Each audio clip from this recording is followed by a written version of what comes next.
Hello and welcome to An Amazing Podcast. This is D, Modi, Matt, and Cecile, and we are reviewing the final episode of Jujutsu Kaisen. Woo! Yeah. And let me say this. They must have animated this episode in Fort Knox, because this episode was golden. Oh, they're gonna say This tight. episode must have been... was this episode a limp white glove? Because it slapped. I should stay 6 feet away from this episode because it is sick. I wanted to find a pun pretty much. I wanted to say a pun to say shut the fuck up, but I couldn't think of one, so just shut the fuck up. Hey, wait a minute. He's doing a routine. Show some respect. Okay, my bad. Finish your routine. They must have animated this episode in a bank because this one was money. To be fair, that was the top 5 pointy other jokes, so you're welcome. Spare me. Wait, did you write those down? I hope not. No. Like, I hope not. So you just came up with them?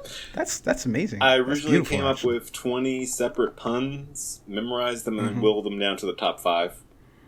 Wow, listen. You are the Gojo of comedy. No. I know. That's amazing. Thank you. Thank you. I don't know how we should structure this episode because I barely I'm going completely off my notes.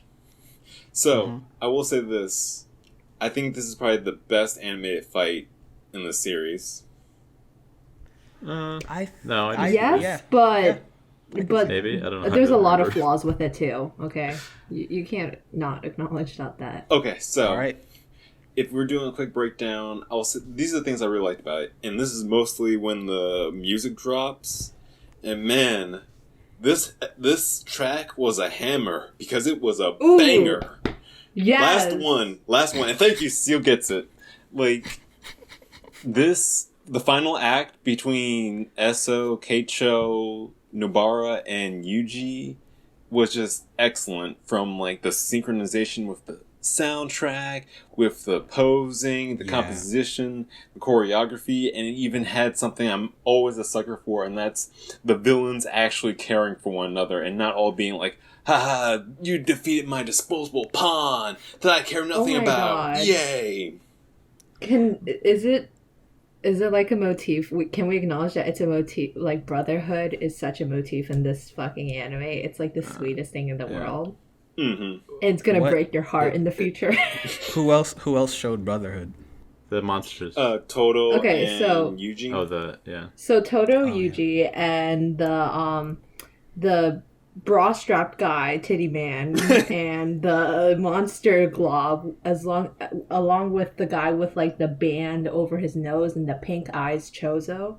I'm so upset they did him so dirty. He's such a handsome fellow, and they gave him pink eye. Why? They had to nerf him, okay? They had to nerf him. He's such an important character, though. And I can't say who the next Brotherhood is, because that's going to spoil, but I swear to God, it's so precious, too.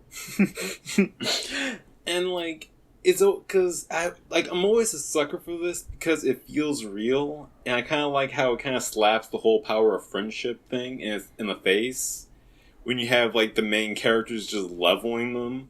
Also, expressions in this. I loved all the facial expressions. Like, Nobara's, like, wide-eyed, like, puckered, gritted teeth. That's, like, one of my all-time favorite anime expressions. I know, right? I love that expression, too. It's like, Nobara, in these last 2 episodes, goodness. She's just been so cool.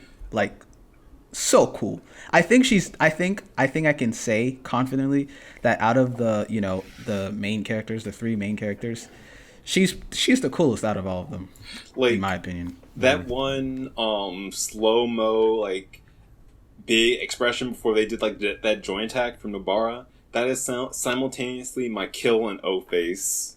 That's official. Can I talk about the only complaint about the whole Nobara scene? Sure. Yeah. She was literally Jesus Christing herself. And at the time, like, she's high on adrenaline, it makes sense. but afterwards there's no like marking. There's no like she's not in pain. She's just completely fucking fine. It would have been nice. It would have been nice if like right after she like the fight was over, she was like, ah, like just like actually felt fucking pain, because that would fucking hurt. Dude, and it would leave. She did a few of them. It would have left a fucking mark. She would have been bleeding in agony. No, like, the even better part was, she didn't just Jesus Christ herself, she Jesus Christ herself on hard mode. That's what makes it even crazier.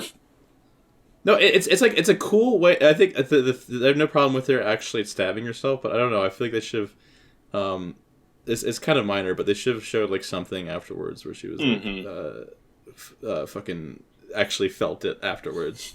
That is... I mean, no, here's the thing. Yuji lost his heart in like the first couple episodes, and he didn't scream. He just died.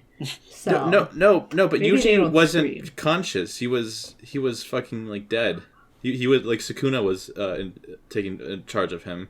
Also, he has Sukuna in him. He has like super healing. I didn't know. Do all of them have like Wolverine healing? What? Deadpool healing? They just heal themselves with angst. Mm-hmm. I don't know, just a little bit more, like, she was a little bit bothered that she literally stabbed through her fucking arm. I mean, well, if I put 3 nails through my arms, I don't think I would scream that much. Are you fucking with me? You're kidding, right? No. No matter who you are, you're going to be in pain. Matt, because you're weak doesn't mean you have to project it on the strongest man in the world we live in is not going to be emotionless if you stab him through the fucking like not even like the palm of the hand even, but like the fucking wrist. Matt, I'm pretty sure you are great. You are grossly underestimating Cecile's angst and edge. Okay.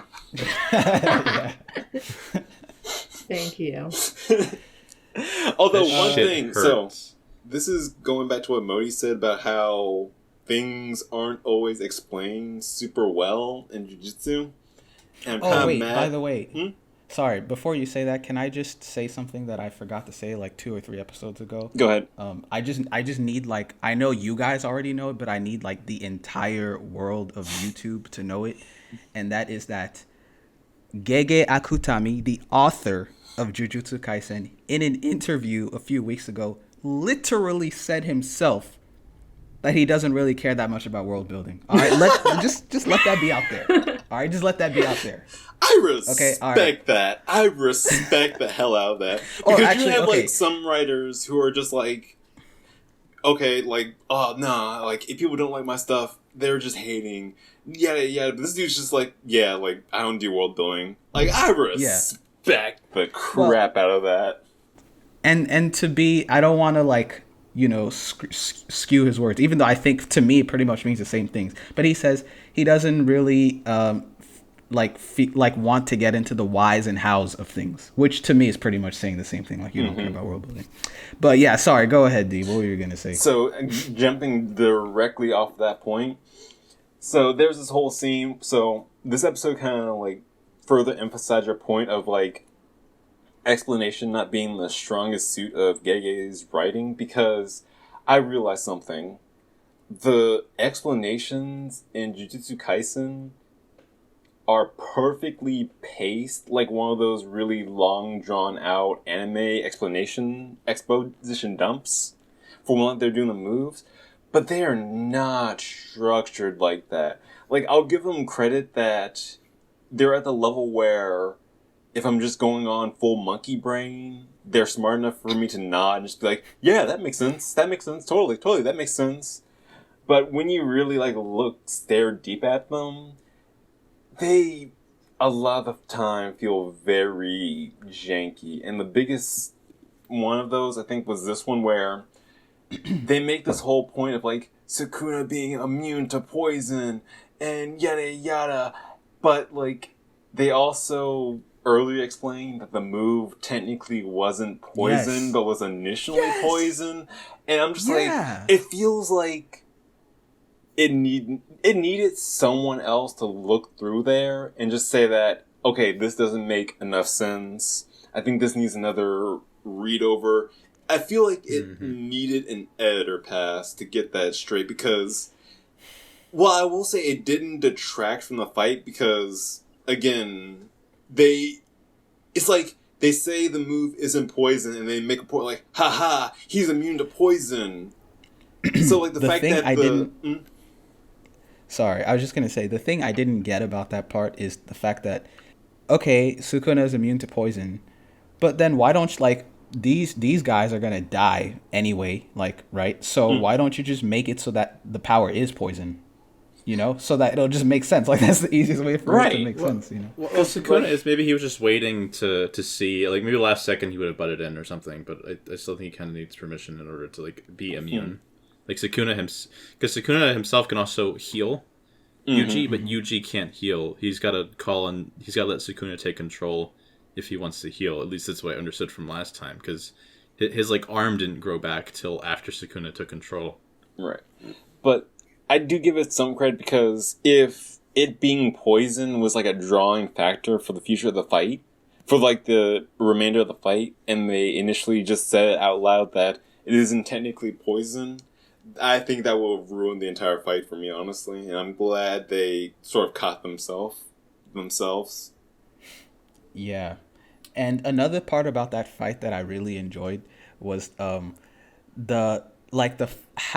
in sync Yuji and Nobara were. Like, that part when they, like, switched places, like, really quickly like that, I was like, oh, that was, like, that was so hype for me, because that's, like, the kind of thing, it's I don't think it's that common to see it where, like, the main cast of characters are, like, in sync with each other when they're fighting. A lot of the time it's just, like, 1v1 fights, and, like, if they're fighting together, there isn't cohesion, right? This is, like, the type of thing you see in sports anime a lot, where, like, the two people on the same team are, like, of the same mind, and they just kind of, like, act on instinct. And then, like, when he caught her and she was like, I got your back, and he's like, cool. I was like, yeah, that's how it should be, you know? Okay, but some of that isn't realistic, though. And that's why, like you the see, I don't know. model shooting blood wings from his back. You guys were yelling at me for the arm thing, and you're complaining that that's not realistic. Oh my god! You guys are yelling at me for. Go ahead. Sorry. No, sorry. like, you know how there's, like, training arcs and, like, I don't remember if this was a scene in Naruto, but, like, in order for, like, I think Naruto and, like, Sasuke or Naruto and some other guy or girl, like, to work together, they had to, like, practice synchronization and, like, what their formation's gonna be, etc. Right? Nobara and wait, Yuji, what are you talking about? I don't know. She Honestly, was using an example of. I think the point she's trying to make is this was this was, like, their second fight ever. To be in sync. Yeah, I agree. They don't fight together often. So, yes, it is unrealistic, but I don't think the author cares enough. And also the editor. Yeah, whys and hows, right? Yeah, no, I agree. The fact that they're so in sync already, and the fact that even just, I still maintain that even the fact that they have such a good friendship and relationship already is kind of, well, actually, never mind. I take that back, because I feel like even if it's a short amount of time, when you, like, put a group of people together in, like, really tough situations, they can become friends pretty easily. But yeah, I do agree overall, though, that, yeah, I guess in that way it's unrealistic that they were so in sync already. But, like, I mean, out of all the things that are unrealistic, like Matt and you were saying, like, that's like the least of my speaking of things I care about. Speaking of synchronizing and stuff like that, you know how I don't know how to describe it, but, like, in music videos with animated scenes, they tend to keep the fight or, like, situation that's happening with, like, the panels and, like, the camera movement, stuff like that, in sync with the tempo of, like, the song and stuff like that, right? With the quarter notes or the half notes, etc. Sometimes it can be overused, all right? And there are scenes where I have tried animation and it just doesn't work out because of how in sync every single, like, beat is with every single movement. I don't like it. This scene, however, didn't do that. They used it at the right moment, at the right time, and everything else was asynchronous with, like, Yuji's fight movements and stuff like that against the music, and I really appreciate that, because that emphasized that moment between the camera movement between Yuji and Nobara, and I'm like, Thank you. This Thank is easily one of my favorite season finales in modern like shonen anime. Excellent choreography, excellent I penmanship. agree. Like, Mm. oh my god, Jujutsu is like one of those few animes where they literally give me free wallpapers. Like that whole like synchronized attack moment, like print screen, print Yeah. screen, print screen. That's so true. Yeah, Studio Mappa goes crazy. Like, goodness gracious. They better not Honestly- change Okay. next season and do a One Punch Man. So, this is a sad, depressing theory, but I think it is. Because something I've been noticing with Mappa is they tend... I think what I'm kind of noticing is they seem like they go harder for, like, newer franchises and softer for more recent ones. Or more like ongoing ones, because if you look at the Attack on Titan anime they did, it wasn't bad, but they didn't go ham on that. Whereas with Jujutsu Kaisen, they did go straight ham. They went full on pork. But the reason I'm kind of thinking that is with more modern franchises that have like ongoing audiences, they're pretty much guaranteed to get views for it, regardless of how good the animation is, because a lot of people are like manga only watchers. Whereas with shows that are like relatively recent, like Jujutsu and Yasuke, I feel like they even like got out of high school. I feel like their strategy is to like go harder with those to get people interested, and then go lighter the next season, which is kind of my fear right now. That's Yeah. business for you. I hope not, but yeah, I don't know. I mean, I'm mad you I'll be pointed that out, completely Matt. honest. That was my I'll be- waking nightmare for 5 days after I watched that episode. That was keeping me up at night, and I almost got over it, and you just reopened that wound. Wait, what wound? I think I missed it. What'd you say? What wound? The whole, like, existential The fear, dread of them pulling Promised Neverland Season 2 Oh. / Tokyo Ghoul on Well, the next here's- season. Oh, You know, here's the Oh, thing. that would hurt me. If they choose to pull out the animations too, the animation is just going to be worse. The story is still going to be hopefully intact, but even then, I'd say that the animation kind of elevates this show already. So Completely. I don't know how it's going to be, how like the story is going to stand alone away from the animation. So, Cecile, question. As a manga reader, did this Yes. moment hit different? Do you think this moment would have hit differently if you had went into it blind instead of reading the manga prior? yes, because I think you're not getting the full understanding of every single like thing that's occurring in this episode if you weren't a manga reader. Okay, I can't spoil things, so I have to walk on the very thin ice right now. But the scene of Titty Man. Okay, I really don't remember his name. is Esso.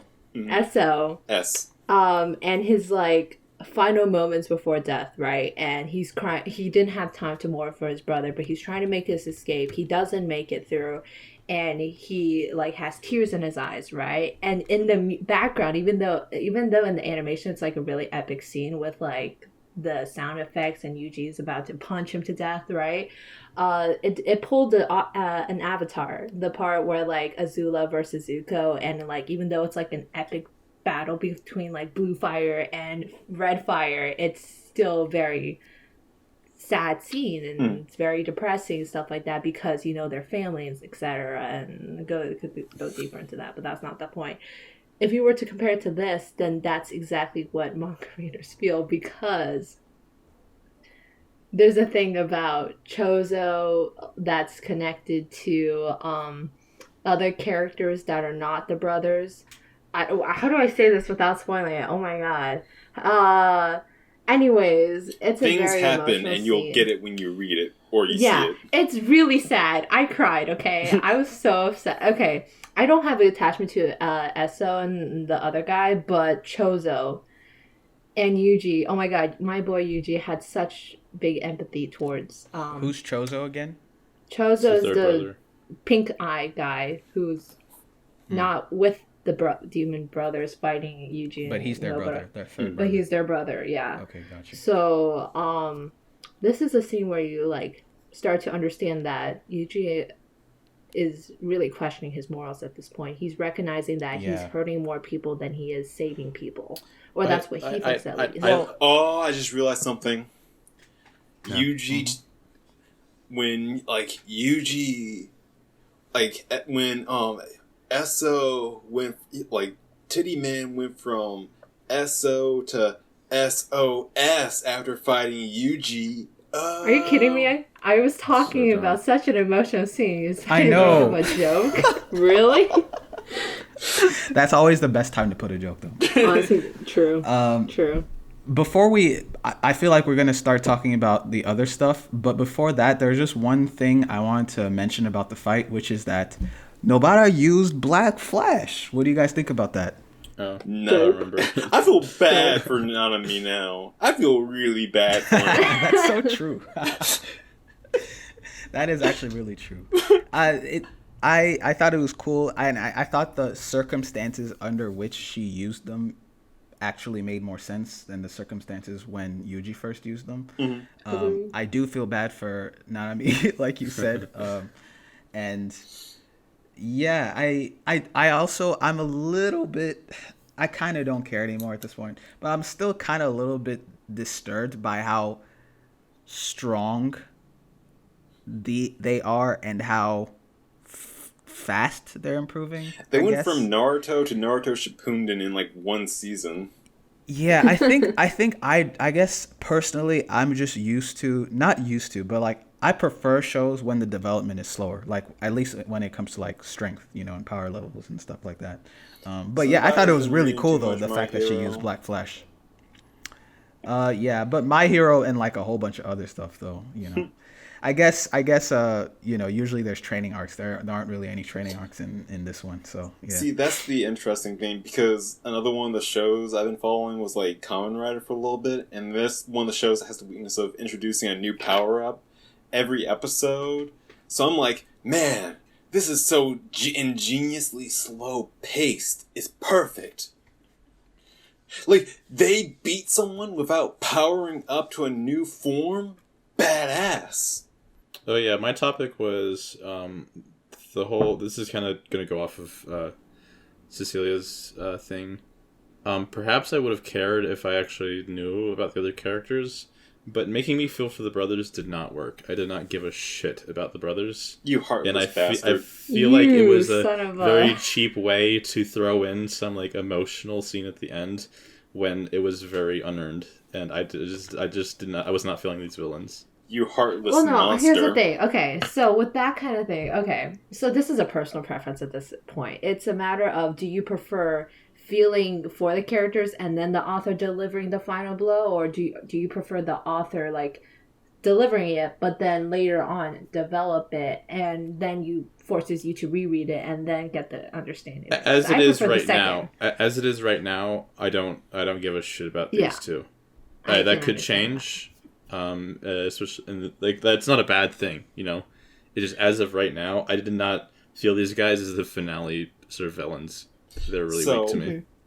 In my opinion, I think I think the optimal route is to build up the main characters' like emotional side of things prior to the fight, and then have the climax be and then link the emotional climax with their death. But I will also say that takes time, and I think what they do right here is the best, most efficient way to do it in the time. That's why I felt like the tournament arc worked better as the finale, because Hanami was a better sort of villain as that we actually knew very very little about, and were actually very interested in. Whereas these guys showed up last episode towards the end of it. Mm-hmm. And then they just try to stuff in everything at the end, and it just seems clunky to me. I don't really give a shit. But it's a scenario where you have to know. If you knew, then But I'm just saying it would have worked better as the finale. I think I still don't see why this arc couldn't have come before the tournament arc. I still don't necessarily see why. No, this is the problem, and I praise Mappa for going as hard as they did because they really needed to, but the problem was these two were a villain of the week, not a villain of the arc. Like, they would be a great first, like, opening arc for, like, the second season. But the problem is, like you said, there was no build-up, and it didn't cap off any arcs for any of the other characters. That also makes me question some more things about cursed spirits. So why do they have to necessarily be evil? Because they're like cursed. It's in their nature. Okay. Because they're created from negative energy. No. Okay, so my personal take on it is that if you're more similar to, if you have like a commonality between your species and race or whatever it is, you're gonna have a tendency, not always, but you're gonna have a tendency to go along with it, right? If they're fighting for your rights to live in this world, then obviously one of the better options for you to choose in order to protect you and your brothers is to go along with it. Because if you don't, then someone else is going to come hunt you and you're going to die if you're by yourself. Plus, they kind of feed on humans, and they also feed on human suffering, so kind of hard to coexist. I mean, I feed on human suffering too, but like, I'm not that evil. Yeah. Okay. All right, yeah, that makes sense. I just know there's some cursed spirits that seem not like Hanami doesn't seem as bad. Like these guys seemed like they had ability for like being at least polite. You know? I mean, they were half human, so that's true. Oh, that hurts. So,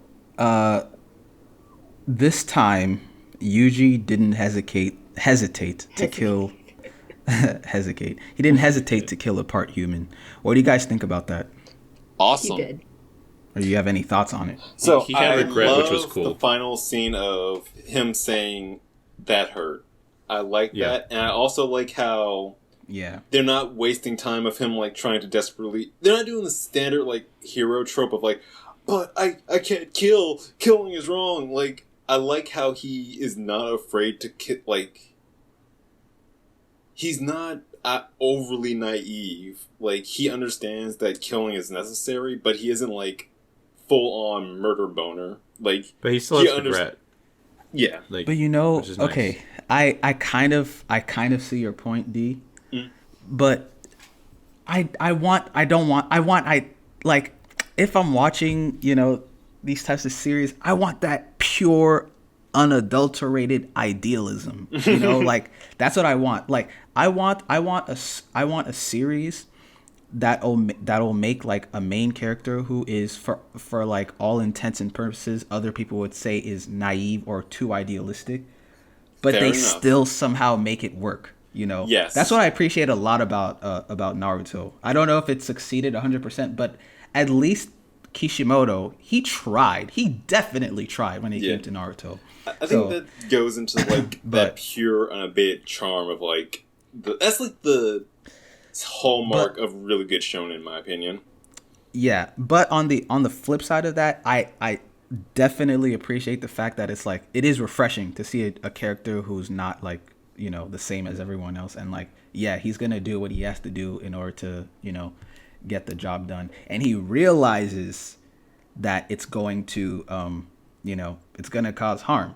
And in fact, one of my favorite scenes in the episode, well, pair of scenes, was when it was like how Yuji and Megumi were like both wrong about each other. Like Megumi thinks Yuji would get depressed over the resonance, right? But Yuji thinks Megumi would get angry over it. Like Megumi thinks Yuji's gonna get sad over the fact and Yuji's like, so I thought that was really interesting. The fact that Yuji is like quote unquote tougher than Megumi thinks he is, right? But also he cares enough to not want to get Megumi angry. You know, I liked that a lot in the episode. I think this episode really highlighted Nobara and Megumi, especially in their roles, that like how they affect Yuji as a character and their personalities and stuff like that. Like I know, like the couple episodes before, I was saying like Nobara and Megumi aren't that important in the series, and like they don't really show up that often. But I think they really like pushed this episode to highlight Yuji's moral indifference or questionality between like how if what he's doing is right and if it's like in the long run gonna be within his like what was his goal again in the first episode? He told his grandpa His goal that is to die a life worth living or Die on his die. own terms. Die on his own terms, right? I don't think He's it was die on- questioning. maybe I'm wrong. though. One something From about what I death, remember, right? Okay, yeah, go ahead. So like his okay, so you know how like now that he's alive still and he's gonna eventually die, but like he's still alive with Sukuna living in his body and he's causing more harm and stuff like that. That's gonna be like a continuing struggle Yuji has as a character. But we can see from him in this episode when he was walking back with Nobara from the forest and stuff like that, he was asking Nobara on her opinion what the matter. Like, even though I know like I shouldn't be taking this personally, what about it? Nobara gave her a very strong like opinion on that matter. But like I thought it was interesting how Yuji's going down this spiral in a sense, but Nobara is the one who's like giving her firm values. I love how Nobara's like explanation of that was essentially, I only have so many fucks to give. I can't hand them out. Yeah, Honestly, yep. and I don't think it's a bad explanation either. It was a nice scene between the two characters, though. It really did feel... those two really do give off... I know all the memes, but they do give off sibling energy. Shipping them. Yeah, they do. That's true. Do you guys have any new thoughts on who the traitor might be? This is the last episode, so I just want to... Also, one more thing I wanted to point out. I didn't know about that. And I need to get some feedback on this. You know that scene right after Esso died, and you have that shot of the camera looking down at Mahito, Geto, and Chozo? And they're all sitting in that chair playing the game of life? Two things. That was definitely an establishing shot for a yaoi hentai. And a second thing... Okay. I love the villains in this. This is like the first anime where I've ever thought to myself, like, man, it looks nice being like one of the bad guys. Like, think about it. They're just chilling out in their like comfy spot, playing Game of Life, chilling out the beach, just hanging out at hot springs. Meanwhile, you have like the Akatsukis like just sitting around their dank cave. You have the fam troop from like Hunter x Hunter like chilling out in abandoned buildings. Like, these guys make villainy look fun, okay? Like, I think they're trying to make them look more human. Like, they have human interests more than just killing, right? So, I guess maybe that's the point. But it is funny, though. Like, this is the first anime I've seen in a long time where I legit want to hang out with both the heroes and the villains. Also, D, I'm curious. How many yaoi hentai have you seen? Not much. Really? Enough. I can give the Let's share some subtext, though. titles. Okay, so I'm an innocent Wait, can I Christian boy, go off okay? that first? But not the yaoi hentai thing, but the... I only watch Yuri hentai, madam. No, I would say in a more interest in a non-shonen anime, I'd like to see sort of an exploration of the whole like cursed spirits also being kind of human and acting human, and like the whole like Jujutsu Kaisen sorcerers kind of being fucked up themselves to like sort of more explore that grayness. But I mean, it's a shonen anime. That's not going to happen. I guess that's fine. I want my Jujutsu Tech versus Cursed High spinoff, okay? Cursed if we got Chibi Attack on Titan, we can get that, okay? you know what would be an amazing, like the best crossover ever? In fact, I know it's going to happen just because of how good it would be. Jujutsu Kaisen crossed with Chainsaw Man. Goodness gracious, that would break the world. Oh my god. But can I go back to what I was asking earlier? It's just a short question. You guys may not have any new thoughts on it, but I just wanted to check in because of that conversation that Gojo had with May in this episode. Do you guys have any new thoughts on who the traitor might be, or is it still your same answers that you gave? I'm not allowed to answer because I spoiled it for myself, but. I want to say right, May. I did. You did. I totally didn't spoil it to him. She did it though. She did Not it. my fault. She didn't. I looked it up. She didn't spoil it. Oh, Yeah. right. Yeah. Well, who no. provided Matt Aronet's a seal?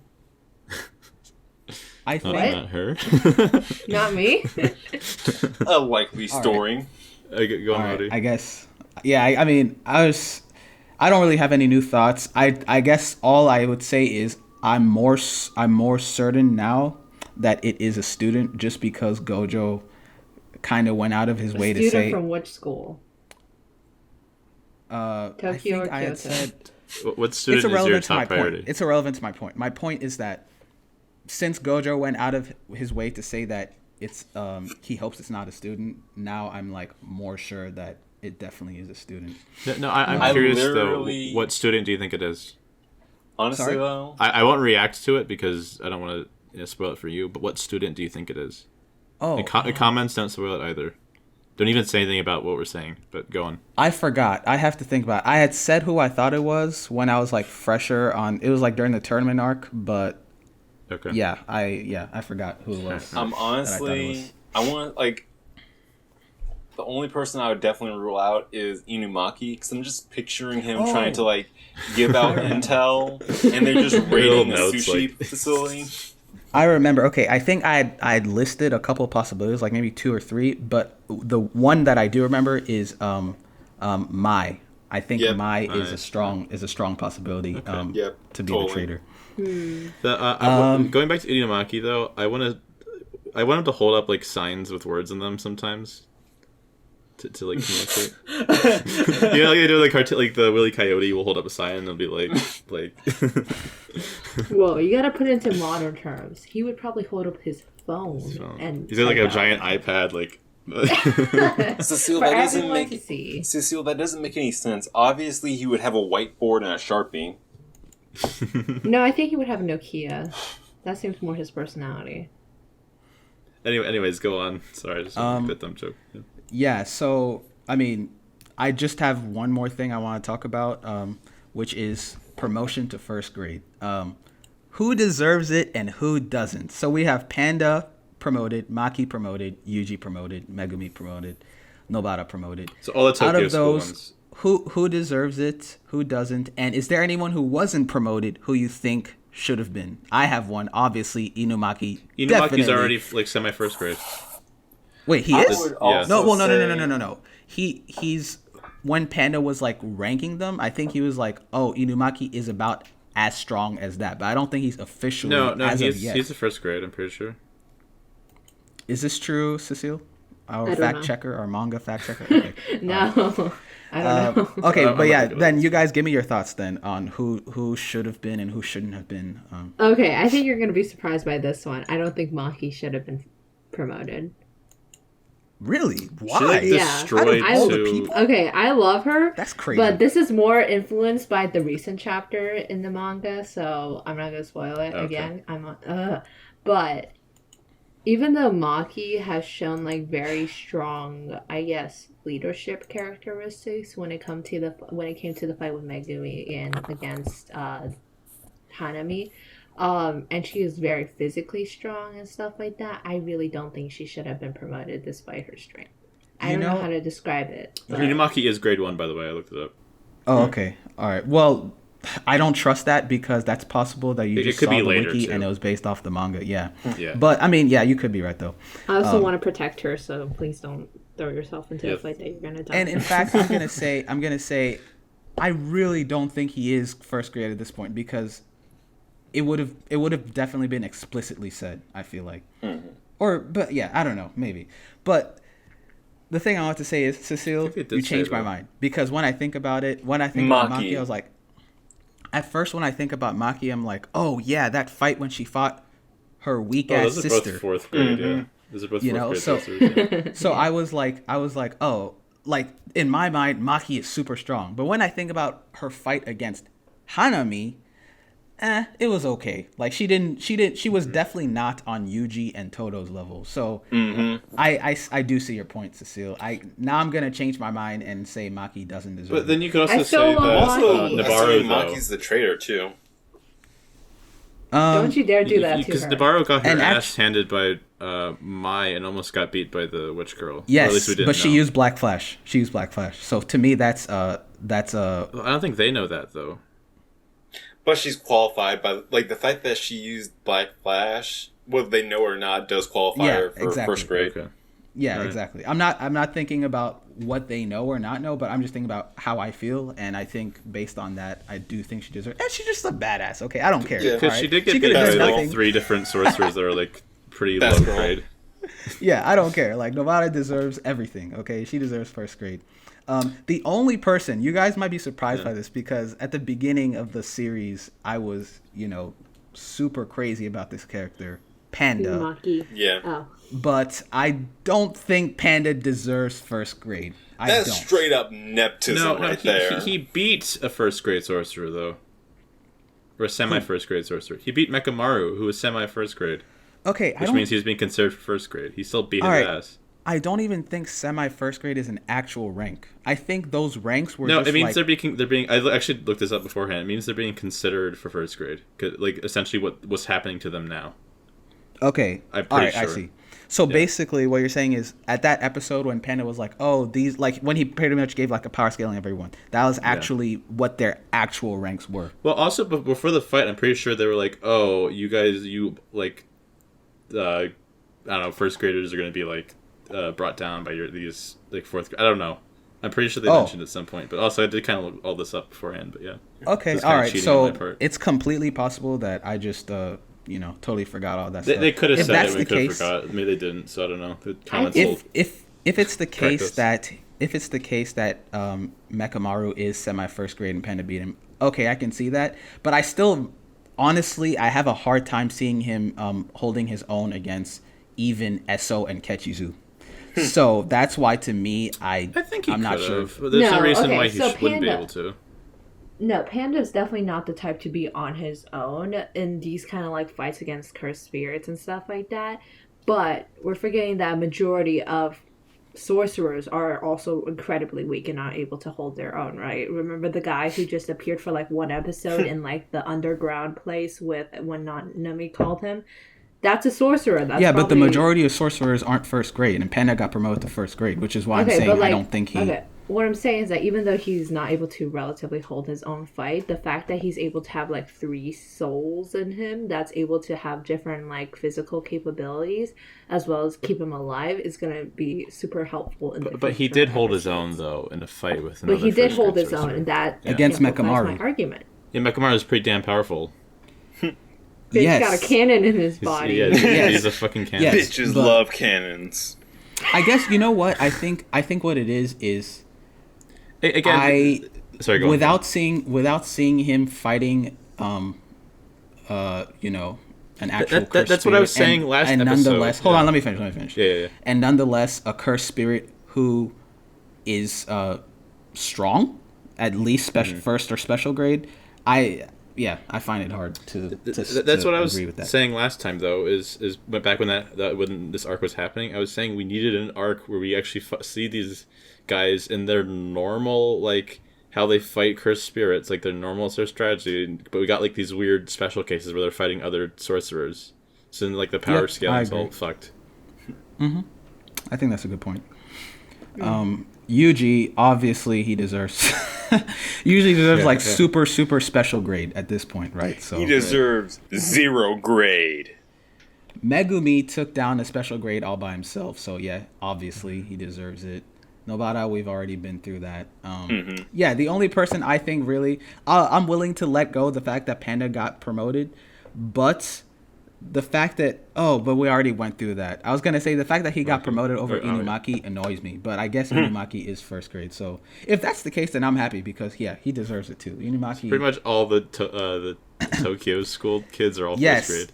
In fact, so Maki, that is weird. Actually, that's a good point because out of all the people in Kyoto school, why Maki? I mean, she's strong, yes, but like there are some other people like the blind dude. Or not blind, but the dude who keeps his eyes closed. Yeah, the blood dude, yeah. I forgot his name. He seemed pretty strong. I guess Toto's probably already first grade, right? Oh, yeah. That's another thing. Yeah, go ahead. I just saw something. Sorry. What if the people who promoted these people, like these specific characters, kind of hints at the fact that know they have a feeling that these characters aren't the traitor. Because again, that's still issue. If you promote, it could be an issue if you promote a traitor to first great sorcerer, right? So this could confirm some. This is my logic, but this could confirm that these characters aren't. Wait a minute, hold on, Cecile. Do you not know who? Do you not know who the traitor is yet, Cecile? I know, but this is my logical thinking. If I didn't know too, because think about it, it's not logical to have like a traitor have a lot of resources available to them when they become first grade sorcerers, right? But it puts them in a false sense of security. So when they try to like use that, when they use that information against you, they'll be a little more cocky, which means they'll make 10% of a bigger chance. No one is at ease in this kind of realm, okay? In this world that's built by this author, no one is safe. You will never let your guard down. So that's my personal thing. That's my personal thing. Okay.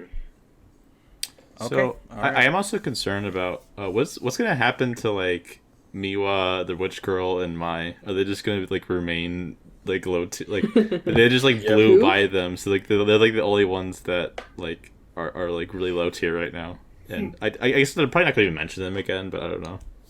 They're going to probably be like the second year high school students at Jujutsu Tech, and that like helps train the first grade, the next newcomers probably. None of this is said in no, but I'm saying like when we see them again, are they still gonna be like fourth grade sorcerers and stuff like that? Because like they're like useless characters right now, at least in the combat. I mean, Momo and Mai is one thing, but what about Miwa? Like that's the girl that's the blue hair girl, by the way, the one who got her swords jacked by like damn, like at this rate your brother's not gonna go to college or whatever it is that her goal is. I mean, if you want to say that like Nibaru is since she's technically first grade, you could technically say that the witch girl and Mai both like stood against the first grade, Mai beating her twice but unfair circumstances. So, like, I don't know. Okay, but here's the thing with Mai. Although we can't consider her to be, like, a really strong curse sorcerer and stuff like that, she's extremely helpful in fights. And like, as a support, like a sniper. She's... Okay, how do I say this? It's smart to bring a gun to a knife fight, right? Yeah. Mm-hmm. That's exactly what it is. It's logical to bring modern-day weapons and towards these kind of serious fights if there's going to be major swords and outcome that's punching. going to be but none of that. But Cecile, come on now, none of that matters. Like in this episode alone, when Yuji like sprang forward, he literally broke the literal concrete like beneath him. Like all these people are like super strength, super speed, if you had Mai super like, durability, in a like on the mountain over, like when they were like running away, she probably could have sniped them. You're so funny. You say it doesn't matter and it's being mentioned in the manga right now.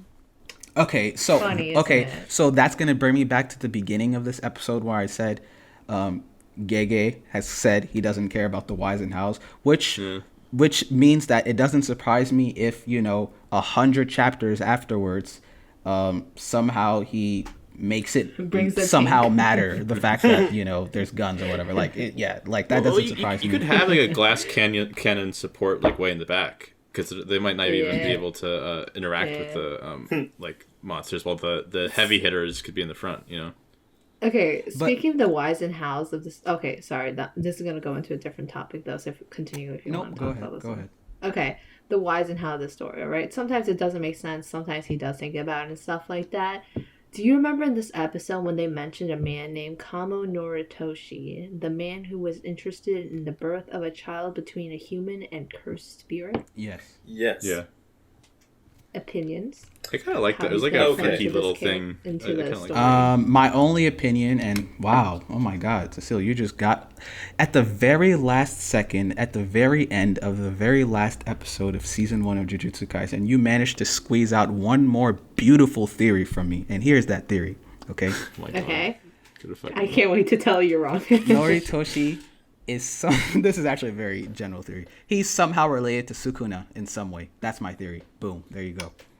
That is such a... You're right. And when I say related, that is not a theory. When I say related, I don't mean family. I just mean that like... I know. That's such a safe theory. That's so it's dumb. As strong as a theory as, say, in the first episode, Yuji His is gonna parents have will matter. interactions with a man named Gojo. Oh yeah. Wow! It's so like Wow! Wait, A+. Question. no. That's okay. That is disingenuous. Okay, that theory. Yes, I agree. It's not like a super detailed theory that I had to put a lot of thought into, but it's not like an obvious thing necessarily. I know, but don't take credit for it when it happens because it's such a non-theory. Like Okay, that's fine. I mean, I have plenty of other much better. Okay, theories that are okay, gonna we'll get see me when that fame, happens, So yeah. it's okay. Speaking of Sukuna, though, okay, I just sorry. Speaking of Sukuna, I like how the series he's just kind of silent, and then like when he needs to, he just like pops up, just does some shit, and then like leaves. I think it's really funny. Like I forgot he existed, and then just like how he doesn't even like acknowledge it. He doesn't even brag about it. It's just like, oh shit. You know what I thought was funny was like that scene when Yuji was talking to Sukuna when he was walking down the hallway. Like I just like to think that like Yuji's just minding his business, going about his day, and then Sukuna just pops up and just starts talking to him. Like like Yuji's in the shower and Sukuna's like, oh wow, I'm impressed, pretty big, you know. Like, I think they're a good vessel, Jesus. yeah. Someone's been drinking his milk.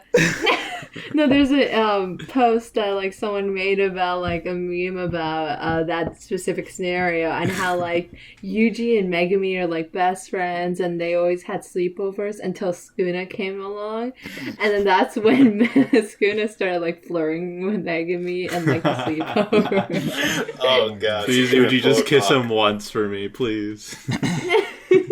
But wait, no, we need to go back. Nori, the name I forgot. Nori, Kamo Noritoshi. Come on, I need more than that because what roles he does. I think it was a nice little droplet of like, here's a weird thing, moving on, and then they can build on that later. I think it was a good amount.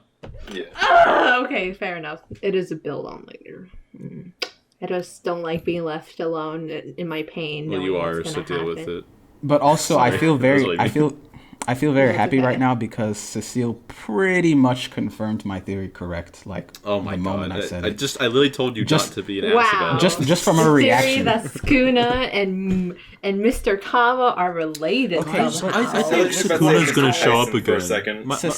Cecile, I know you. What? I know you. If that theory No, was you wrong, don't. if that theory was wrong, you would have started roasting right away. The fact that you didn't do that, like if I have it's such a dumb theory. if I have a okay? correct- if I have a don't correct- need to roast a dumb theory. Oh wait, actually, this is important. You do know the answer to that question, right? About Yes. okay. Yeah. So yeah. So if I have a correct theory, I can't imagine any reaction from you other than, oh yeah, great job. Like that was so obvious. Like even if I have the most crazy, like, you know, detailed theory, I know you would just be like, oh wow, that was obvious. You know? I wish you could see the disappointment on my face right now.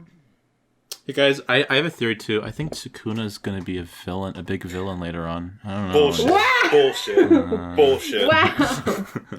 Am I right? You guys are just actually disrespectful. I'm fine with You're, that. the whole you're point. The real disrespect. Not villain only is going to be Obito. You don't deserve respect yes, for the Obito's gonna dumb come statements. in and but no, it's gonna be Madara actually. You know. Damn it. Even better. But yeah, no. I guess I'm going to, I don't have anything more to say, and I'm gonna leave off, you know, our last review on this note, which is that you guys, specifically you, Matt and Cecile, you guys are disrespectful. You guys are jealous of me, Okay. and you guys wish you could do what I do, which is why every time I Diva. say Sure. anything, I say Okay. anything, Okay. you guys just You're gonna like turn to a something? cursed spirit with this energy. You know that, right? you put me Diva. down. You put me. I'm not the one with bad energy. Like, You guys are. You guys are putting me down. You have very negative energy. You need to chill. Can I say one thing though? In my notes, I have written down some things that I don't understand. I want to see if you guys know what these are talking about. One's dabbing Nabaru. That was not a dab, sir. I think she dabbed. Dab? I just wrote that. That in my was notes. not a dab. I That just was wrote not a that in my dab. notes. I wrote down dog IQ. Fair enough. Okay. What? I think I was probably at Yuji. I'm not sure. Fair enough. Okay. I wrote panda butt technique should have black flash at some point. Black fap. Okay. and then I Whoa, keep it asked the PG. question, "What's drunk Gojo like?" And then that's all my notes. I don't understand those last ones, but yeah, I mean, Kissing everyone. kissing everyone. No, End of the kissing world. everyone. Particularly me. I want to be kissing me. like I don't know. I feel like drunk Gojo is a Avengers level threat. Just thinking. Just accidentally like makes like a black hole or something. No, he like tries to like do that whole like purple haze, the party trick, but he adds too much red and nukes the country. Tries to do it with Red Bull and Gatorade. Oh, Like speaking of like domain. random thoughts, basically, but like speaking of random like thoughts from like the episode, I wrote down lol boobs jiggled, and I think I was referring to the titty man, and then how when he gets like, you know how you remember when Nova like spikes her like wrist and stuff like that, Yeah. and then everyone had like a heart attack or something like that. The boob fixes were very real, and they jiggled a little bit. Hey, it's equality. Hey, At least they're playing boob Mappa. physics for both, you know? Gender equality. Gender Yeah. equality. I mean, I'm just stating because I'm low-key jealous because I don't have that physics either. But, you know. Yeah, man boobs can jiggle a bit, you know? I mean, Especially if they're Okay. that big, you know? Oh, also, there was like auto-tune voicing for the villain, Ito. I don't know why. I don't like it. I didn't like it. Don't they all have like weird sound effects? They have the same like... Well, like Everyone things that- has their own like stuff like, yeah, that's normal in like anime, Yeah. over exaggerated dramatic noises and stuff like that, but auto tuning to this level is like a little too much. I don't know the point of it. It doesn't really signify anything to me, or at least anything that's like first thought of my mind. It's just always the like weird scenes where he's like overly like angry and like trying to protect his brother, something like that, where his voice starts becoming more auto-tuned. I'm just like, right. but why? Yeah. But why? Because Anyways, Cursed that's the Spirit and Spoopy. Yeah, spooky. Autotune spooky. Ooh. Scary. To musicians, yeah. If you say auto-tune to like an orchestral player, they'll be like either scared to death or they're gonna ask. Justin what is Bieber it? comes out as a cursed spirit. Auto-tune, like Justin Bieber's the Bloody Mary of musicians. If you say auto-tune from a mirror 3 times, he appears. Yeah. Just to be clear, though, so humans can't see cursed spirits, but they can see cursed spirits that are combined with other humans. Yes. Okay, I just wanted to make that sure. So Maki can could have seen those two, right? Yep. Okay, cool. Just clarifying. Alright, anything else, you guys? God is a woman. Ranking, and I mean, a woman is Nobara. Ranking, Excellent episode point. ranks. Excellent point. Episode Episode rankings, ranks. Yeah. Thank you. Thank you. Who wants to go first? 10 out of 10. Okay. Anybody else? 11. Oh, whoa. Okay, that's pretty low for you, Sue. No, what? It only I had mean, one listen, shot of 10. Gojo. You've given some episodes infinity, so that's low. No, I haven't. I It would have gave been like one a 5 out of episode 10 Infinity. if there was no Gojo. Yeah, okay, you gave one episode infinity, so yeah, this is low. But everything else has been 10 out of 10.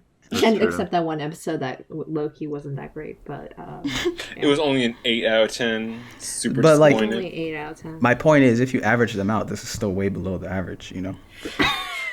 You don't average infinity. It's not a real number. Get it right. Okay. Matt? Like 7.25 out of 10. Okay. Damn. It's an average episode. I think Okay, the finale listen. could have been stronger if it was the last arc. Go on. I don't True, have a problem. I don't have a problem with your rating. I have a problem with the fact that you went all the way to 7.25.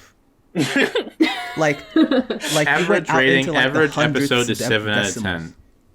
10. Average is 7 out of 10. It was better than average, but still not like 7.5, 10, you know? So that was like 7.25 No, I don't. makes sense. I don't get it. I don't get Like it. a decent episode is like a 7.5 out of 10. Like an average episode is like a 7 out of 10, and this is like I think between those two. Okay.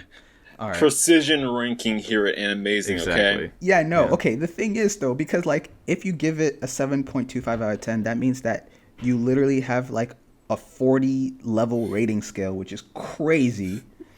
But anyway, all right. I do think that is a fair overall. Though I think that is a fair rating for this episode. No. I would give this. I personally think it was better, but I don't think 7.25 is unreasonable. But yeah, I would give this episode an 8 or 8.5, somewhere around there. I think I really like the episode. Okay. Have I given a 10? Trash taste. I don't think I've given a 10 all season. I mean, that doesn't surprise me though. Neither have I. But I mean, yeah, but you know, you yeah, hate this show with a burning passion. So Okay, Yes, it's ironic exactly. how Matt is the one being more critical of every single episode that he's watched so far, and he's the one who doesn't have much animes to compare to. yeah. So thank you. Apologies for the late episode this week. Thank you for Nobody's watching. fault. Yes, my fault. And yeah, thanks for watching and for enjoying this ride with us of season 1 of Jujutsu Kaisen. I cannot wait for season 2.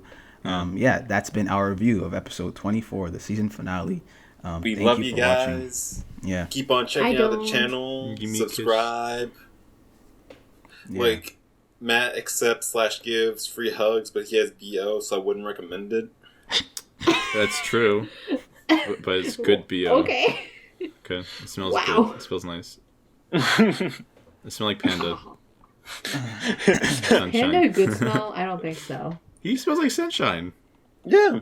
And he rainbows. Yeah, Honestly- no, Smells no. like- In a stroll, they said he smells like sunshine. To me, Oh. Panda smells like second grade sorcerer, if I'm being honest. But yeah. Oh, right. Oh, Sorry, I need shit. to mention this one thing. Oh, yeah. They didn't put in the thing I was looking No. forward to. The potential girlfriend. They're Oh, my probably God. waiting Okay. for next arc. Oh, okay. To be Does it fair, have to do though, with ping episode. pong This season. Pink- or table tennis? No? Okay, all right, never mind then. What are you gonna say, D?